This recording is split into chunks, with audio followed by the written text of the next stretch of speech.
Hey, it's a Monday edition of the Husker247 Daily. I'm Michael Bruntz, joined by a very festive Brian Christopherson with a nice Christmas tree in the background there. That was nice of you to bring the tree up and set it in the background there. Um, I don't think we need to get too heavy into Iowa, Nebraska. A few days have passed. I think everybody's had their leftovers and probably ready to move on from whatever that was. But it's the off season officially. I think the obviously the bowl game coming up, bowl practices. I know we here at Husker 24/7 love a good bowl practice, Mm-hmm. but it's kind of like a line now in the list of things to do in the off season. I think the off season is officially here for Nebraska football. National Signing Day on Wednesday, where the class of 26, a very small class for Nebraska, will sign. Let's get into just kind of a quick kind of to-do list for Nebraska as it kind of pertains to the roster and questions they got to get figured out here in the next couple of months. Where do you want to start? Like, what's number one on your list? Oh, probably quarterback. Yeah. I mean, speculation's been out there. Obviously, there was a CBS Sports report last week about Raiola and, what's his status going to be going forward. I think people are already like weighing in on like percentages about that and stuff. So that topic was already like in the air. So it'll be interesting to see if that goes as, if you still have Raiola and Latif, that's certainly possible. And, that's the best case scenario when you have that sort of QB depth. You have Marcos Davila still around.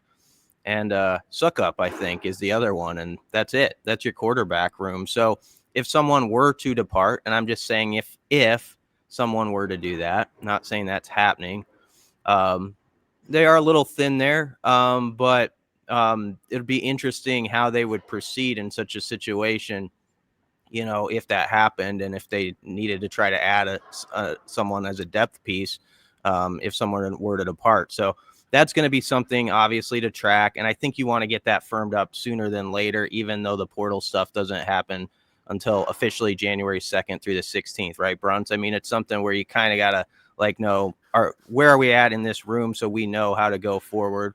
And so maybe they already do, maybe they don't, but that's something I would think would be near the top of the list. I think at the top of the list. What have you seen from TJ Latif through with 3 full starts now? I mean, what do you kind of make of his body of work to this point?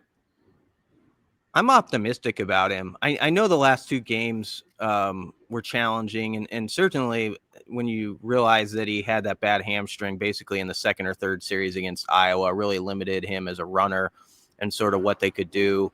I think there were probably a few things he would want back. There was like an RPO where he changed it to a pass on a 2nd and 4 when they kind of had momentum, stuff like that, where maybe you want to work on how you manage things. Very tough scenario, though. He had no runway as far as competition goes starting, against like lesser. I mean, he had those non-con games in September, but like you sort of are out cold for a month or so. And then it's like, here you are, you're playing against USC in the second half. Now start against the likes of Penn State and Iowa to finish the year. That's going to make a lot of young quarterbacks look bad in particular moments. But I like his like headspace. Like, I think he's a strong kid mentally. And when you think back, Bruntz, just simply step away from the forest and go back a year ago when he just signed up to come to Nebraska as an early enrollee. No one was talking about him. And there was a question if he was even going to be like, third string, let alone the backup. Like, how is that going to play out? And so all told, he had a great 25 as a player. You can't knock that he put himself in position to be that guy at the end of the year and now take a step forward. And I do think that teammates like him. And, obviously Dylan was there as well on Friday, giving encouragement before the game. And, he's been a leader for this team also. So that'll be interesting, just like how that all plays out. But I think you just got to figure out, like, in this day and age, you can't hide it under the rug. There's people interested in your people, and it's like, are you interested back? Where is this? And figure it out as soon as you can. It is kind of a fascinating runway in December though, because you know that Dylan's not going to be participating in the bowl game. He's not going to be able to practice. and you're essentially, for Latif, assuming that he comes out okay from the injury against Iowa, you're basically getting another spring ball in December to continue to improve Mm-hmm. and kind of reset things a little bit too from having to be thrown into the fire right away, like in that USC game. So I am kind of curious to see what that looks like long term. I mean, when you kind of look at what that room looks like overall, you're not taking a quarterback in 2026 now that Dayton Raiola decommitted. Marcos Davila has not thrown a collegiate pass still. So that you basically have right now two guys in that room that you can kind of say have any kind of experience. I mean, apologies to Jalen Gramstad for the bowl game, but that's where you're at. I mean, I think you're going to have to probably take somebody regardless Yeah. of what happens with the top two top Yeah, you're two probably spots. right. You are probably right there. Yeah, that's interesting. And Gramstad was a nice backstop, though, that they had this year. And even that will be gone as you go into 26. I think he might be around like in a coaching capacity. But it was nice to have like that experienced hand who did it at a lower level at least. And maybe there's someone like that out there, to add for next year. And you're right. Even if all things hold pat and everybody's back, that's still probably as useful to your numbers game. And certainly so if someone were to depart. Let's go to the defensive line. I mean, I think that's a pretty glaring one based on how this season's played out. I mean, John Butler was talking about that even before the season ended. Matt Rule been asked about it multiple times about kind of, how you improve that room. And you and I have talked about this, between hotels and stadiums and airports and whatnot. But it feels like with that group, you're kind of you're at the roulette table, placing your chips down on your young guys to see, who you can kind of develop and bring along. Because Nebraska was undersized. They weren't the hell on wheels this year that Matt Rule had predicted at Big Ten Media Days. They've got to upgrade that group in a hurry because you're not going to win many games in the Big Ten giving up 200 yards on the ground, which Nebraska did with kind of startling regularity towards the end of the season. Yep, there's a lot of pieces that can truly develop, and that can happen next year. But you need a couple more involved, I think, to help those guys out to supplement that. And ideally, there's guys with some, a proven resume, somewhat, some game experience. I'd kind of like it if they're like 22 to 23 years old, like look like they have a mortgage sort of guys.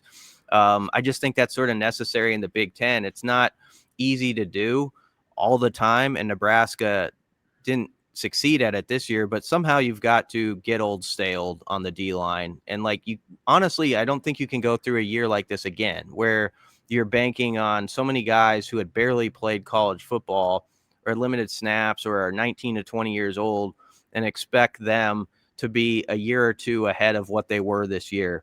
And that's sort of the boat we thought Nebraska might be in August. And that's exactly how it played out. There was that story couldn't have gone more to script, honestly, to like the concerns and what everybody thought like in the preseason, Bruntz. So no doubt, like we were talking during the game, we love like Cade Petchock and like what he looks like. I think he's going to be a really good player. And there's excitement about like Malcolm Simpson and Tyson Terry. You get back from injury. Hopefully we'll get updates on that. So there's good things that can happen with Williams-Nwaneri. We'll learn a lot from 450 snaps this year. But you need to give that Williams-Nwaneri some guys like that clog some space, some body eaters, like that where he can probably get more done. I think that's going to be key. Yeah, for sure. And Nebraska does not have a defensive lineman in this recruiting class. It's interesting. You even go back to some of the defensive linemen that had planned Nebraska visits during last year's portal cycle. Even those guys weren't really contributors at where they landed. I mean, that's a spot I think that when Matt Rule starts talking about more money available to go get guys in the portal, I mean, that's an area where you have to spend for high quality guys. And I think Nebraska has to do that because like you said, I mean, I feel great about what Cade Petchak can be with another offseason, but you need to put some guys next to him that can eat space and stand in there and hold the line a little bit better than what we saw this year. Yep, both things can be true. You can like the potential and how they could develop and say, give them a couple more guys, and that's going to help those players actually be better in 26 too. Last one, a couple bonus minutes here on the Husker 24/7 Daily. That's all right. Running back. Let's Emmett Johnson, obviously breakout year, was the bulk of Nebraska's offense against Iowa, as he was for a good chunk of the season, especially late in the year. What do you kind of make of Nebraska's running back picture, and is that, you know, how do you kind of approach things? I mean, Emmett obviously has a big decision to make. I think everybody's kind of bracing for that one a little bit, given what he's shown this year. But what do you kind of see there going into the offseason with a group that's very young, and we didn't really see a ton or get to see a ton of the guys that were, you know, second, third on the depth chart this year? Assuming Emmett's going to head toward the pros, but not knowing that for sure, and would love to be pleasantly surprised and get to watch him again one more year in a Husker uniform. But assuming that, I think you got to go get somebody to add to the competition. You know, someone who fits your eye in the portal. They got, you know, a running back coming in Jamal Rule, which is a nice, he's going to sign on Wednesday, and that's a good pickup. And freshman backs can make a difference right away. We've seen that before here and elsewhere. So there's that possibility. So I guess they could try to roll with that and Mekhi Nelson and Isaiah Mosey. But I sort of I think you need one more to just let it play out and then let those guys go to battle if Emmett's not here. I don't have an opinion one way or the other on Mekhi Nelson or Mosey. Like, I think Mosey's going to be like a useful player in different ways. Is it going to be running back, or is it like a receiver niche type guy? There's no doubt I think he can contribute that way. But maybe it's all the way at running back, and he's going to really take off. I actually thought him and Mekhi late in the year, even though they had a couple snaps or carries, they were strong with the ball and ran hard. So it wasn't like you were like, man, that stinks when you saw him out there. We just don't know enough to say like they've got it figured out. And so I think if Emmett leaves, it's going to be sort of an uncertain offseason with a lot of questions about it, because those guys just didn't get in the games near as much as we thought they would, because Emmett was so brilliant and they had to ride him. I think Emmett had, it was a 56 of Nebraska's 63 snaps on offense against Iowa. Like that just kind of shows you how valuable he was, and also how durable he was. I mean, that's just a really heavy workload for a running back. Yeah, that was one of the best individual performances I've seen by a Husker. It really was. When I went back and watched it, I was like, that was top tier stuff. And so obviously he's not going to get the Doak Walker and stuff like that, but should be Big Ten running back of the year. You'd hope he gets a lot of consideration for like first team All-American. He should be in that running. He certainly will be. That was kind of the kickoff, I guess, of Nebraska's start to the offseason, and kind of see how things shake out here. Lots to unpack over the next few months. Keep it locked on Husker 24/7. We'll have plenty leading up to National Signing Day on Wednesday. We'll be back with a full-on Husker 24/7 podcast on Tuesday.